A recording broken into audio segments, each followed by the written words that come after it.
요즘을 말세라 그렇게 말합니다. 그런 얘기 많이 들으시죠? 세상 사람들도 말세라고 말해요. 왜 말세라고 말해요?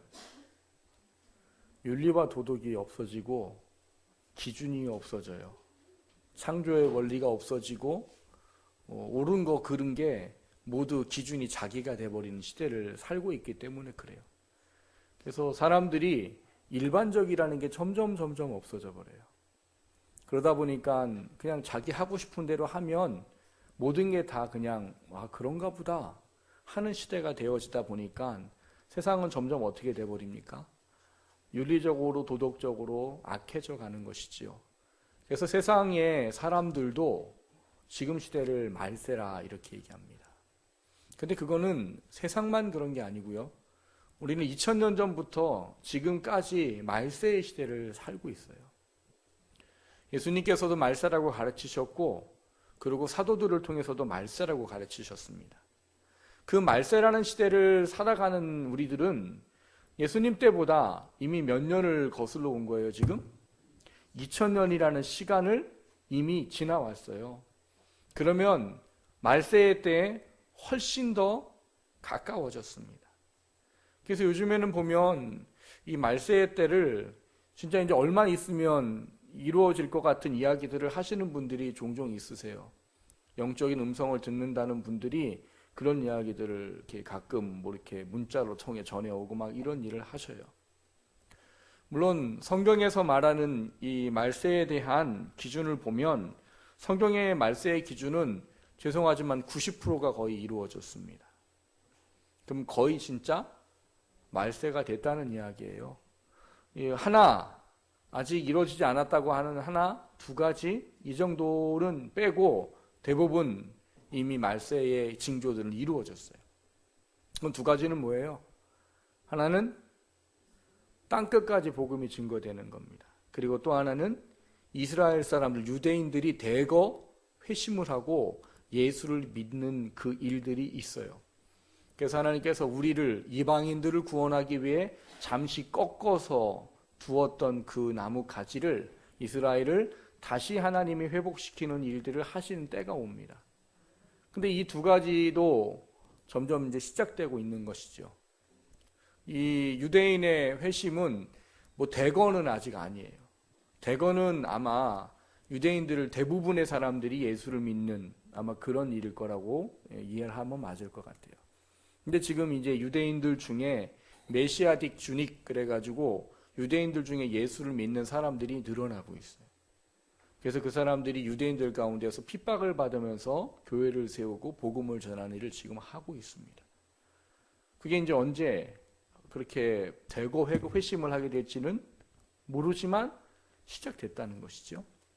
그리고 또 한 가지는 이제 땅끝까지 복음이 전해지는 거예요. 그래서 사람들마다 말 달라요. 땅끝까지는 어디냐? 북한이다. 이렇게 말하는 사람도 있어요. 그 땅끝까지는 뭐냐? 복음이 정말 땅 구석구석까지 들어가는 것이다. 그럼 그 땅끝까지 구석구석까지 복음이 들어간다는 건 뭐냐? 아마 성경이 번역되어서 모든 사람들이 자신들의 언어와 자신들의 것으로 성경을 알고 예수를 구주로 믿을 때일 거다라고 말합니다. 그래서 선교학자들은 아직 멀었다라고 봅니다.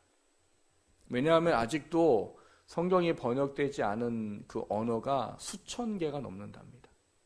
그럼 우리의 이제 일반적인 상식으로는 어떤 거예요? 수천 개가 넘으니까 아직 멀었다고 생각할 수밖에 없지요. 근데 저는 그분들이 간과하는 것이 하나 있다고 생각을 해요. 뭘 간과하고 있을까요? 문명의 이기를 간과하고 있어요. 그게 뭔데요? 과학을 간과하고 있어요. 우리가 성경을 예전에는 어떻게 하셨을까요? 선교사님들이 일일이 우리나라 말로 번역을 했어요. 그래서 그 현지인들한테 물어보면서 이걸 어떻게 번역하는 게 좋으냐. 그래서 막 그거를 선교사들이 일일이 번역해가지고 성경을 만들어서 가르쳤어요.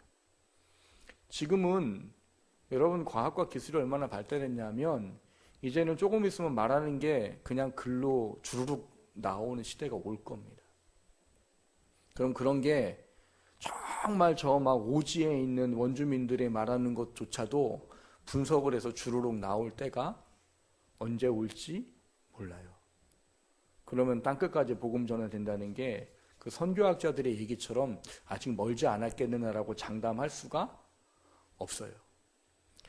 우리가 분명히 기억해야 될 건 이 모든 정황들을 보면 우리 때에 올지도 모릅니다. 사실 오든 안 오든 우리는 신경 쓸 필요는 없어요. 성경의 원리는 뭐예요? 때가 언제든지 너희는 깨어 있으라 해요. 늦게 올 거라고 생각하고 막 살면 안 된다는 거죠. 첫 번째는 뭐 때문이에요? 우주적인 종말 이전에 개인적인 종말이 올 수 있기 때문에요. 내가 언제 죽을지 모르기 때문에. 그렇기 때문에 막 살면 안 되는 거죠. 중요한 것은 이 말세라는 때는 분명히 굉장히 가까운 것은 사실이에요. 근데 대부분 사람들은 어떻게 생각하고 살까요? 내 때는 아니라고 생각하고 살아요. 여러분들은 어떻게 내 때는 말세가 올 거라고 생각하고 사세요? 저는 왔으면 좋겠다고 생각하고 살아요. 그냥 하나님 내 때에 오시죠 그냥. 그랬더니 이번에 그 부흥강서 목사님이 이기적인 거라고 그러시더라고요. 구원받을 사람들이 많은데 말세가 빨리 오라고 그러면 그 사람들은 어떻게 하냐고. 말세는 언제 올지 모릅니다. 그런데 하나님이 성경에 말세의 때를 이야기하고 계시고 그 말세의 때에 하나님이 우리에게 원하는 건 깨어있는 삶을 살라는 거예요. 그 문제는 깨어있는 삶을 왜 사는 게 필요하냐 하는 이야기인 거지요. 오늘 저는 여러분들과 함께 이 말세에 대해 깨어있는 게 뭐냐라는 부분들을 함께 나누려고 하는 것입니다. 오늘 말씀을 통해서 우리가 말세라는 때를 살면서 깨어있는 것이 무엇인가를 다시 한번 돌아볼 수 있게 되기를 주님의 이름으로 축원합니다. 첫 번째 나누려고 하는 것은 어떤 때를 살고 계십니까 하는 거예요. 여러분 그 글을 쓰는 분들이 계시지요. 만화를 그리든 글을 쓰든 이 사람들이 이제 시작하고 이제 어떤 때가 와요? 출고를 해야 되는, 탈고를 해야 되는 때가 와요. 그때가 되면은 이 사람들은 스트레스가 여러분들은 설교 준비하는 게 쉬우신 것 같으시죠? 제 주변에 있어요. 설교가 참 쉽게 되는 줄 알고 생각하는 사람이. 설교가 쉬워요? 저는 죽습니다. 제가 목회를 빨리 그만두고 싶은 이유 중에 하나가 설교 때문이에요. 목하는 목사님들 그 고백을 하시더라고요. 자기 목회 일생 동안 본인 65세 때 은퇴하면서 제일 힘든 게 뭐냐고 묻는다면 설교 준비하는 거였다. 저는 그분에 비하면 세 발이 피지만 정말 힘든 게 설교 준비하는 거예요. 근데 이 글 쓰는 사람을 제가 한번 알아요. 여러분도 알고 있는 왜 7번 방의 선물? 그 글을 썼던 김항성 작가를 제가 개인적으로 친분이 있어서 아는데 그분하고 얘기하면서 늘 이제 예전에 여행을 같이 다니면서 했던 얘기가 그 탈구할 때 되면 죽는데요. 혼자 산속에 들어가서 글을 쓴대요. 그리고 아예 그분들은 회사가 있더라고요. 작가들이 개인적으로 활동하는 게 아니고 회사가 있더라고요. 회사에서 아예 산속에다가 모텔을 잡아준대요. 그리고 먹을 거 집어넣어주고 꿈쩍도 못하게 한대요. 거기서 그거 탈구할 때까지 못 나온대요. 습사 뭐 같아요? 감옥 같대요, 감옥. 거기 먹을 거 넣어주고 거기서 글만 쓰라고. 근데 잘 써주면 좋은데 안 써주면 어떠는 거예요? 안 써주면 미치는 거지요. 그래서 그때가 되면 정말 스트레스를 받는다는 거예요. 근데 여러분 이 때라는 것에 대해서 우리가 이 신앙적인 면에서 알고 있어야 될 건 아까 제가 서론에도 말세에 대한 부분들을 이야기 드렸는데 말세라는 때에 대한 인식을 갖고 살지 않으면 누구나 다 여러분 느슨한 신앙을 할 수밖에 없어요. 신앙생활이 막 견고하고 단단하고 열심을 내고 그 구원에 합당한 삶을 살겠다고 몸부림치는 신앙을 살기보다는 조금은 좀 느슨하고 조금은 좀 허술한 그런 신앙을 살기가 훨씬 쉽습니다. 그래서 성경은 우리에게 늘 말세에 따라는 것을 기억하라고 말세에 대한 이야기가 신약에는 굉장히 많이 기록되어져 있는 거예요. 지금은 돌아가셨는데 이중표 목사님이라는 분이 계셔요. 들어보신 분이 계실 거예요. 별세의 신학이라는 책을 쓰신 분이세요. 그분이 쓴 책에 죽어도 행복합니다라는 책에 이런 글이 있어요. 병 고치고 예수님을 떠나는 것보다 차라리 예수님 안에서 죽는 것이 낫다. 병으로 인해 예수님을 닮아갔다면 그는 행복한 사람이다. 그러나 예수님과 상관없이 오래만 살았다면 그는 불행한 사람이다. 오 주여, 병을 통해 당신을 배우게 하소서. 내 몸에 당신만이 존귀 여김 받기를 원하나이다. 이런 글을 쓰신 게 있어요. 물론 고통을 당해보지 않았으니까 그러지요 라고 말할 수도 있습니다. 그런데 그 고통이 우리한테 힘들고 어려운 것이 되는 것이 아닌 신앙인으로 나아가는 것으로 삼아야 되는 게 예수 믿는 우리들에게 필요한 거예요. 그래서 시편 127편을 보면은 고통받는 것, 고난이 유익이라 이렇게 말해요. 그걸 통해서 너가 뭘 알게 됐대요? 율법을 알게 됐느니라. 그건 뭐냐? 하나님을 알게 됐다라는 이야기예요. 그래서 고난이 유익이라고 말하는 거예요. 고난 자체가 유익이 아니고 고난을 통해 하나님을 알게 되고 신앙이 회복되고 회개가 일어나고 하나님을 더 깊이 알아가는 그 은혜를 얻기 때문에 그걸 유익이라고 말하는 겁니다. 이 이중표 목사님이 별세의 신학을 얘기하는 것은 그런 거예요. 우리가 언제 하나님 앞에 갈지 모른다는 사고방식, 말세의 때를 살아가고 있다는 사고방식을 갖고 신앙생활을 하게 되면 지금보다는 한 걸음 더 하나님의 사람으로 살 수 있다는 거지요. 지금보다는 아무 생각 없이 느슨하게 살아가는 것보다는 한 걸음 더 예수의 사람으로 살아갈 수 있는 일이 그 안에 나타난다는 거예요. 그래서 우리에게 이 별세의 신학을 얘기하신 게 이중표 목사님의 이야기인 겁니다. 오늘 본문의 7절에 그렇게 말합니다. 만물의 마지막이 가까웠으니 그러므로 너희는 정신을 차리고 근신하여 기도하라 이렇게 말해요. 언제요? 2000년 전에. 2000년 전에 사도 베드로를 통해서 뭐라고 그랬던 거예요? 말세의 때가 가까웠다. 그러니까 뭐 하라고요? 정신을 차리고 근신하고 기도해라. 그러면 2000년이 지금 지났어요. 그럼 우리는 여기다가 몇 번을 곱해야 될까요? 2000을 곱해야 될 것 같아요. 어떻게? 1년으로 따져서? 1년을 한 번으로 따지면 2000을 더 곱해야죠. 그럼 어떻게 되는 거예요? 엄청나게 정신 차리고 엄청나게 근신하고 엄청나게 기도해라라는 게 되는 거죠.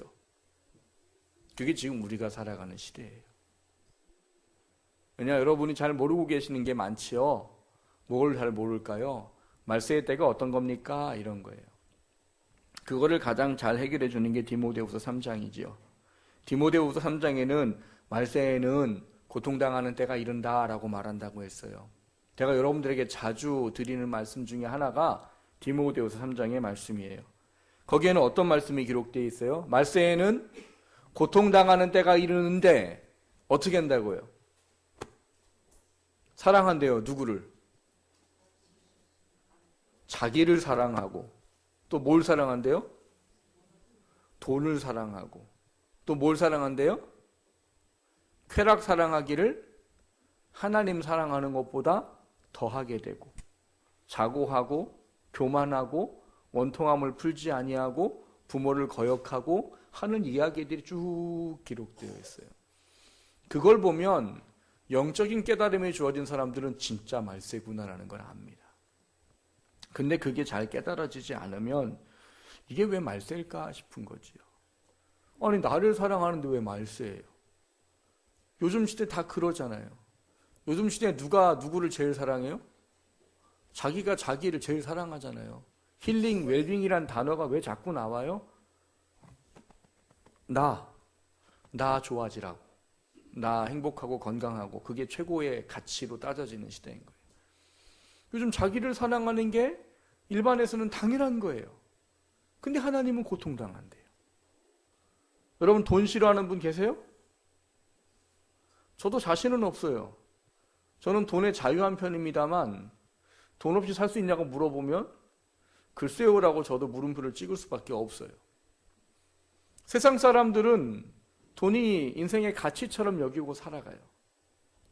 근데 그런 시대에 돈을 사랑한다라는 게 말세다라고 말하는 걸 이해하기 쉬울까요? 어렵지요. 근데 하나님은 말세래요. 왜 그럴까요? 그렇게 살아가면 내 육신은 못 느껴도 내 영이 그 고통을 알게 됩니다. 그 내 안에 계신 성령이 고통해 하십니다. 그것이 우리로 하여금 하나님으로부터 멀어지는, 나중에 하나님 앞에 갔을 때는 정말 우리에게 유익이 되지 않는 삶이 되어지기 때문에 그걸 고통당하는 때라고 말해요. 그걸 말하면서 그 결론적으로 뭘 말하느냐, 경건의 모양만 있고 경건의 그 능력을 부인하는 그 삶으로부터 너희들은 돌이켜라, 이렇게 말해요. 예수 믿었으면 예수 믿는 삶에 합당한 삶으로 살아라. 세상 사람들이 추구하는 것대로 살지 말아라. 그게 오늘 우리가 읽은 본문 앞에 1절부터 6절의 말씀이에요. 오늘 7절부터의 말씀이 왜 있느냐? 1절부터 6절까지 말씀 때문에 있는 겁니다. 오늘 7절은 저희가 지금 하고 있는 이 한 달의 주제, 5월의 주제가 권세잖아요. 예수 믿는 사람의 권세. 학생부 제목은 오늘 뭐였느냐? 사랑의 권세였어요. 사랑의 권세. 오늘 우리가 읽은 본문은 뭐예요? 뭘 준비하래요? 성도는 마지막 때를 준비해야 된다. 그게 이제 두 번째 나누게 됐지만 그게 필요하다는 거예요. 오늘 본문 1절부터 6절까지는 읽지 않았지만 뭘 하느냐? 우리가 예수님이 고난을 받으셨던 것처럼 우리도 고난을 받아야 된다라고 말합니다. 왜? 우리는 이 육체의 때, 예수를 믿고 그때부터 시작해서 육체가 끝나는 그 남은 때를 더 이상 육신을 위해 살지 아니하고 영의 사람으로 살도록 하기 위해서 우리는 예수님이 겪어가신 그 삶을 살아야 한다. 그걸 위해서 뭐가 필요하냐? 3절을 보면 음란과 정욕과 술취함과 방탕과 향락과 무법한 우상 숭배를 하여 이방인의 뜻을 따라 행한 것은 지나간 때가 족하다고 여겨라. 예수 믿기 전까지, 너가 예수를 인격적으로 만나기 전까지 했던 것으로 족하게 여기고 끝내라. 그리고 이제는 그로부터 벗어나서 살아라. 예수의 사람으로 살고 예수님이 십자가에 죽는 그 고난을 받는 것을 살고 그게 구원받은 자의 합당한 삶이다. 그거를 가르치고 있는 거예요. 그러고 나서 오늘 7절에 얘기하는 거예요. 마지막에 갖고 왔으니까 너희는 그래서 뭐 하라고요? 정신 차리고 근신하고 기도해라 라는 거예요. 왜요? 그것 없이는 그냥 흘러가면 아까 말했던 디모데후서의 3장처럼 살게 되어 있어요. 정신 차리지 않고 근신하지 않고 기도하지 않고 깨어있지 않으면 우리는 어느 순간 예전에 육신이 원하는 삶을 살고 있게 되어 있어요. 그거는 자연적인 거예요. 자연적인 거. 그거를 또 잘 하라고 누가 또 옆에서 도와줘요? 맞춤형 서비스 잘 하잖아요. 누가? 사탄이 잘 도와줘요. 어떻게 하라고? 예전에 육신의 삶으로 살라고 아주 잘 인도해줘요. 그래서 예전에 그런 거 한번 제가 말씀드렸잖아요. 여호와는 나의 목자시니 내게 부족함이 없으리로다. 그걸 누가 이상하게 썼잖아요. TV는 나의 목자시니 내게 부족함이 없으리라. 그가 나를 푸른 초장으로 인도하시고 실만한 물가로 인도하시는다. 그 앞에 있으면은 모든 게 다 사라지잖아요. 그것만 보잖아요. 전 TV를 없거든요. TV를 안 보거든요. 가끔 이제 장로님 댁에 가면 애들하고 가면 이제 TV 틀어놓으면 저도 그냥 이렇게 눈 넉넉히 보고 있어요. 그리고 한참 보고 있다가 내가 이걸 왜 보고 앉았지? 뭐 이러다가 이제 야 가자! 그러면 이제 일어나서 오고 막 그래요. TV가 나의 목자가 되는 거지요. 그걸 누가 하는 거라고요? 사탄이 그렇게 하고 있다고요, 여러분. 그런 시대를 살고 있기 때문에 하나님 우리한테 깨어있으라고 말해요. 그러지 않으면 우리는 어느 순간 예전의 육신의 모습으로 돌아가 살아갈 수밖에 없는 그런 삶을 살게 된다는 겁니다. 그렇기 때문에 우리에게 말하는 거예요. 우리가 구원받은 하나님의 자녀이기 때문에 육신에 속한 삶을 살면 안 되기 때문에 우리가 마지막 때에 깨어서 근신하고 기도함으로 구원에 합당한 자녀로, 우리를 부르심에 합당한 자매로 육신의 남은 때를 육신을 위해 살지 아니하고 영을 위해 사는 사람으로 살라고 6절까지 하는 말씀의 것을 살 수 있도록 하기 위해 우리로 이걸 해라라고 말하는 겁니다. 사랑하는 성도 여러분, 여러분 마음을 다시 한번 깊이 들어와 보십시오. 난 지금 어느 때를 살고 있는지, 정말 말세라는 생각을 하고 살고 있는지. 에이, 내 때의 말세군 아직 뭐 그런 건 고사하고 생각도 안 하고 살고 있지 않는지 한번 돌아보셔야 돼요. 그러나 여러분, 무서운 얘기가 될지도 모르겠지만 우주적인 종말 이전에 개인적인 종말은 언제 올지 모릅니다. 그래서 우리는 말세의 때에 살아야 되는 거예요. 언제든지 주님께 부름 받았을 때 부끄러운 구원이 아니고, 우리가 죄송한 얘기지만 언제 어떻게 될지 모르잖아요. 요즘 자꾸 막 너무 어려운 이야기들이 많이 들려요. 그런 이야기를 들을 때마다 참 이게 안타까워요. 근데 그런 부분들을 경험하면서 우리가 기억해야 될 건, 내가 지금 말세의 때를 살고 있구나 하는 겁니다. 그게 깨달아져야 여러분, 우리가 말세의 때를 오늘 7절의 말씀처럼 정신을 차리고 근신하여 기도하는 삶을 살 수 있게 됩니다. 말세를 살고 있다는 것을 다시 한번 돌아보게 되기를 주님의 이름으로 축원합니다. 두 번째로 나누고자 하는 것은, 그러면 이 마지막 때를 준비하는, 말세의 때를 준비하고 산다는 건 뭔가 하는 겁니다. 오늘 이 본문 7절부터 11절까지는 이 말세의 때를 살아가면서 교회 공동체의 중요성에 대한 의미를 우리에게 이야기해주고 있습니다. 왜 교회 공동체의 중요성을 이야기하고 있는가? 여러분, 신앙생활을 교회 중심으로 하지 않으면 우리 신앙이 견고해지기가 어렵습니다. 교회 안에서 말씀과 서로가 서로를 위해서 신앙으로 세워주는 그 관계들이 견고해지지 않으면 우리는 어느 순간 육신에 지쳐있고 육신에 져있고 육신의 삶을 살아갈 수밖에 없어요. 그래서 하나님은 교회라는 데를 선물로 주셨다라고 예전에 말씀을 드렸어요. 교회라는 것을 선물로 주신 거는 하나님이 말세 때를 살기 위해서 그게 필요하기 때문이에요. 왜? 혼자는 신앙생활 하기가 정말로 어렵습니다. 그래서 하나님은 교회라는 선물을 일부러 주셨어요. 만약에 그게 아니면 교회를 하나님이 주실 필요가 없어요. 그냥 개인적으로 신앙생활 잘하면 되는 거잖아요. 그래서 무교회 주의자들도 있는 거고요. 근데 그게 왜 문제예요? 성경에는 교회를 하나님이 만들어 놓으신 이유를 중요하게, 그것도 4군데나 똑같은 이야기를 기록해 놓으셨기 때문이에요. 그러면 그게 얼마나 중요한지를 우리는 알아야 되는 거지요. 하나님이 교회를 왜 주셨는가? 그 교회를 설명할 때 똑같은 걸 가지고 설명해요. 뭐를 가지고 설명해요? 우리 몸을 가지고.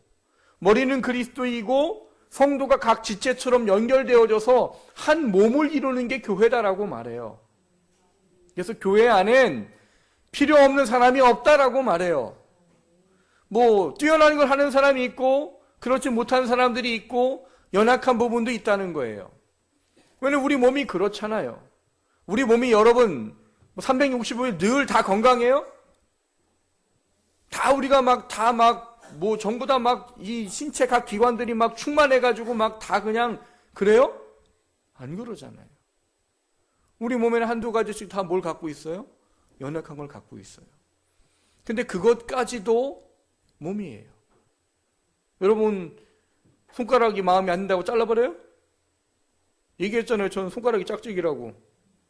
저는 왼손가락이 짧아요. 발가락은 반대로 돼 있어요. 발가락은 또 오른쪽이 짧아요. 다른 사람들이 보면은 검지가 길다고 하는데 아니에요. 엄지가 짧은 거예요. 비밀을 가르쳐 줄게요. 엄지가 짧은 거예요.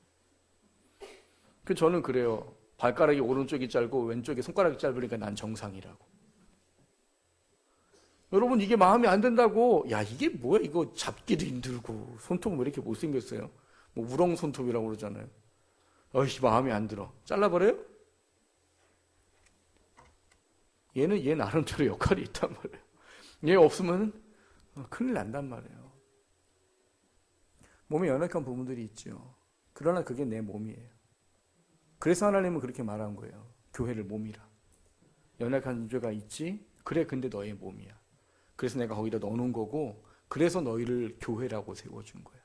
함께 세우고, 함께 건강하고, 함께 도우라고. 그래서 이 몸을 비유하면서 늘 하신 얘기가 뭐예요? 너희 몸에 부족한 곳이 있으면 어떻게 하느냐? 더 꾸며주지 않느냐? 이런 얘기 하잖아요. 여러분들, 눈썹이 못생긴 여자는 어디에 심혈을 기울일까요? 눈썹에 심혈을 기울이죠. 입술에 심혈을 기울이죠. 눈썹은 이런데? 눈썹에 심혈을 기울이죠. 다른 데보다 이거를 더 잘해야지 이뻐 보일 거 아니에요. 그런 얘기예요. 부족한 데가 있으면 우리는 기본적으로 뭐 해요? 그 부족한 부분을 어떻게든 커버해 보려고 변신을 하잖아요. 똑같은 거란 말이에요. 우리 약한 데가 있으면 어떻게 해요? 보호하잖아요. 내가 손가락이 아파요? 그럼 어떻게 해요? 얘 막 아프게 막 닿게 막 해요? 아니잖아요. 싸매고 뭐 쥐고 이렇게 하잖아요. 그렇게 하래요. 연애가 지체가 있느냐? 품어라. 연애가 지체가 있느냐? 존귀 여겨줘라. 그게 교회라는 것을 비유를 들면서 가르쳐 주신 이유예요. 근데 그걸 왜 해야 되느냐? 말세의 때에 신앙생활을 하기 위해서 나 혼자는 안 되고 점점 가면 갈수록 더 가치관이 흔들려 버리고 가면 갈수록 믿는 게 뭔지가 이게 흔들려 버리고 그래서 교회 공동체의 사람들이 예수를 믿는 삶을 살아가도록 하기 위한 그 서로가 서로를 세워주도록 하기 위한 목적으로 교회를 주셨다는 거예요. 그거를 행하는데 중요한 권세가 있답니다. 그 권세가 뭐래요? 오늘 본문의 8절과 이 9절에 기록된 것처럼 뭐라고요? 사랑해라 라고 말하는 거예요. 사랑해라. 사랑하지 않으면 교회 공동체를 세울 수가 없습니다. 그것도 8절에 보니까 어떻게 사랑하래요? 뜨겁게 서로 사랑해라 라고 말해요. 뜨겁게 사랑할 수만 있다면 뭘 할 수 있대요? 그 사람이 행하는 모든 것도 덮어줄 수 있다라고 말해요. 여러분, 덮어줘야 그 사람이 회복할 수 있기 때문에 그래요. 연약한 사람이 있는데 정죄하면 그 사람이 깨닫고 돌이킬까요? 여러분 부부 사이 다 아시잖아요. 부부들이 말하는 건 다 뭐 얘기해요? 100% 정답만 얘기해요. 사실은 열은 받지만 그게 맞아요. 그렇잖아요. 아내가 뭐라고 막 얘기해요. 사실 거부할 수는 없어요. 다 맞아. 하지만 어떻게? 그게 날 바꿔요? 100% 만다는 얘기를 해도 여보, 당신의 말이 100% 맞군요. 이런 사람이 몇 명이나 될까요? 100% 맞는 이야기를 한다고 사람이 바뀌지 않아요. 오히려 어떻게 해야 바뀔까요? 이해해주고 품어주는 게 바꿔요. 물론 엄청나게 힘들죠. 이해해주고 품어줄 때 그게 바뀌어지지 100% 정답을 이야기한다고 사람 바뀌지 않습니다. 다 100% 정답이잖아요. 안 그래요? 여러분들 누가 남편이 말할 때 그 말이 다 맞아요, 안 맞아요? 다 맞아요. 집구석에 앉아가지고 말이야. 여자, 다 맞아요. 다 맞아요. 근데 그게 사람을 바꾸지 못한다고요. 교회도 마찬가지예요. 연약한 사람 정죄한다고 그 사람 바뀝니까? 바뀌지 않아요. 그래서 뭐 하라는 거예요? 존귀 여겨주라고 말하고 품어주라고 말하는 거예요. 그걸 하기 위해서 뭐밖에 없대요? 사랑밖에 없대요. 그게 우리에게 주신 권세랍니다. 권세. 그게 품어지면 힘들지요. 사실 힘들지 안 힘들겠어요? 여러분 남편들이 하는 거 여자들이 보면 답답한 거 많아요. 저도 알아요. 한부가 뭐라고 말하면 일단 대들어요. 그리고 나중에 바꿔요. 왜냐면 그게 맞거든. 일단 대들어요. 저 참 못됐죠. 일단 대들고 봐요. 일단 할 말은 많거든요. 말은 제가 이겨요. 저는 말로 먹고 사는 사람이라 말로는 제가 이겨요. 그러나 결국 나중에 가면 바꿔요. 기도하거든요. 그럼 하나님이 바꿔야지 하시면 바꿔야 돼요. 남자보다는 여자가 분별력이 확실히 높습니다. 아내 말 들으면 안 망해요. 남자 아멘은 여자가 하면 안 되지. 남자가 해야지. 여자가 하면. 그렇다고 다 맞는 거 아니에요? 그러나 아내가 하나님이 지혜롭게 만드셨어요. 네, 남자를 도우라고 하셨기 때문에 돕는 배필은 똑같든지 높아야 도울 수 있기 때문에 그래요. 그렇다고 질서를 어기면 하나님 앞에 혼납니다. 이 집안의 주권을 잡은 건 누구예요?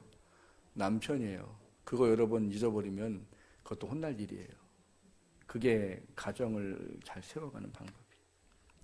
중요한 것은 왜 말세를 때를 살아가면서 우리에게 사랑이라는 걸 가르쳐 주시느냐? 사랑이 없으면 우리가 공동체의 사람을 세워갈 수 없습니다. 아까 말씀을 드렸듯이 교회에 대한 내구절이 있어요. 로마서 12장, 고린도전서 12장, 에베소서 4장, 골로새서 1장에 교회는 몸이다 라고 말해요. 그러면서 이 로마서 12장, 고린도전서 12장, 에베소서 4장에는 은사라는 게 같이 딸려 있습니다. 은사. 은사는 뭐예요? 능력이에요? 재능이에요? 맞습니다. 근데 그게 하나님을 위해, 성도들을 위해, 교회를 위해 쓰여져야 은사지, 그렇게 안 쓰여지면 그냥 재능이에요. 그냥 능력이에요. 그거는 영적인 유익이 없습니다. 육적으로는 잘 먹고 잘 사는데 쓸 수 있어요. 그런데 그거를 하나님이 원하시는 뜻을 깨닫지 못해서 나를 위해서만 쓰면 그거는 능력이지 은사가 아니에요. 은사는 하나님을 위해, 교회를 위해, 성도를 위해 내 것을 쓸 때 은사예요. 근데 신기한 건 하나님이 교회라는 걸 말할 때 꼭 뭘 썼어요? 은사라는 단어를 썼어요. 그래서 오늘 본문에도 보면 10절에 뭐라고 써 있어요? 각각 은사를 받은 대로 이렇게 되어 있어요. 은사를 받은 대로. 말세의 때에 신앙과 믿음을 함께 지켜가기 위해 교회 공동체를 주셨습니다.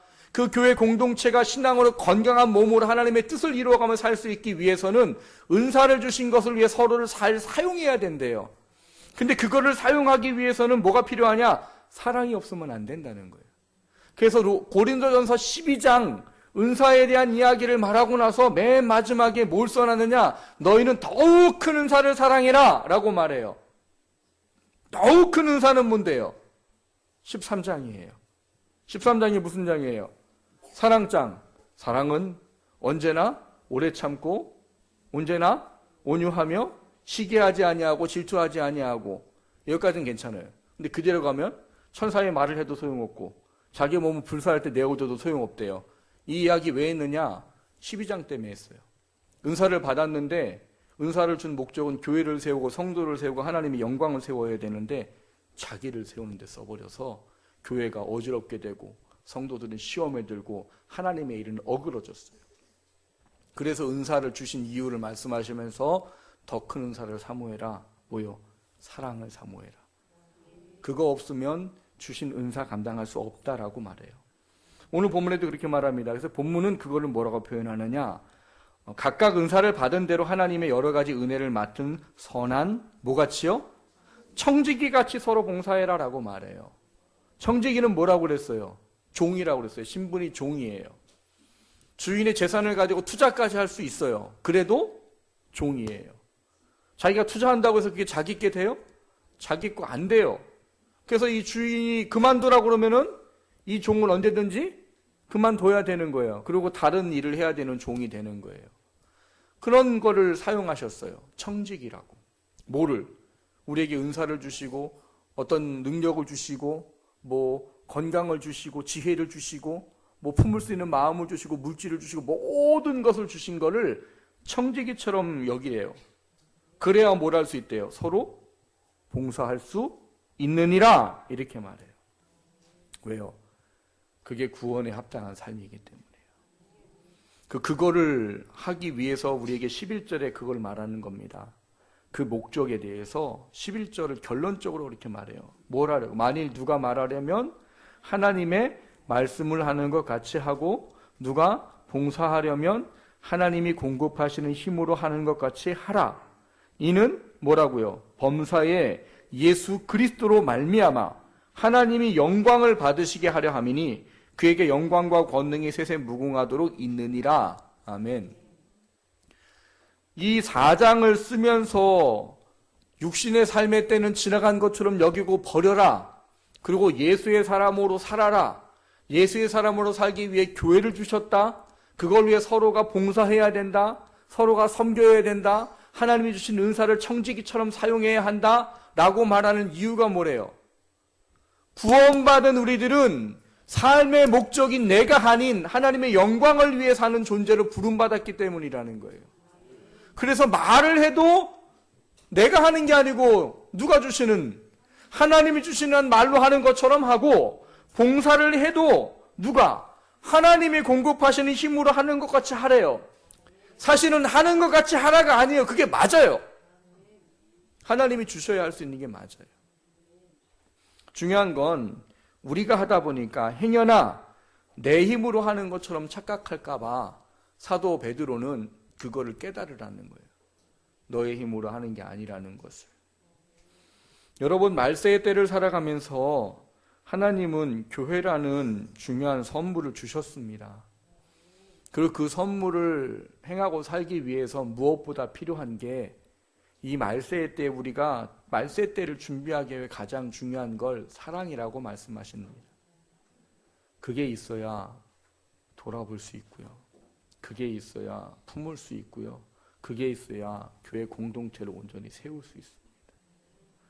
원하기는 여러분, 우린 분명히 말세의 때를 살고 있어요. 하나님이 이렇게 말씀하신 이유가 뭐겠어요?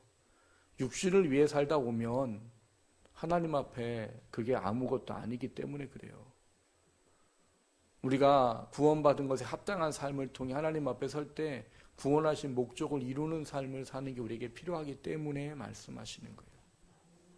그걸 위해서 하나님이 우리에게 이 말세 때에 디모데후서 3장에 기록된 것처럼 세상 사람처럼 그게 가치라고 여기고 살아가고자 하는 것으로부터 하나님의 가치로 서로 잘 세워가라고 교회를 주셨어요.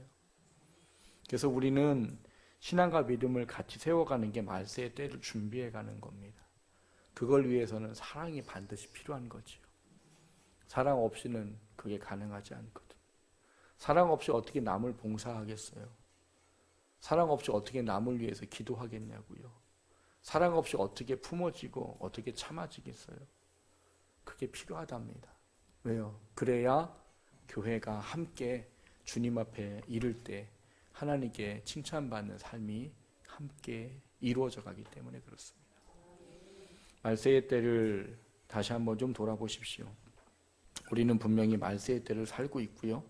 그때를 어떻게 살아가야 할지 하나님은 우리에게 정신 차리고 근신하고 기도해라라고 말합니다. 그게 있을 때 우리는 사랑이 주어지고 그 사랑으로 말세의 때를 함께 신앙을 세워갈 수 있어요. 나 혼자 하면은 넘어져요. 일어나기 힘들어요. 근데 같이 하면 일어날 수 있어요. 빨리 회복할 수 있어요. 그래서 그렇게 말씀하신 겁니다. 그걸 돌아보는 저와 여러분 되시기를 주님의 이름으로 축원합니다.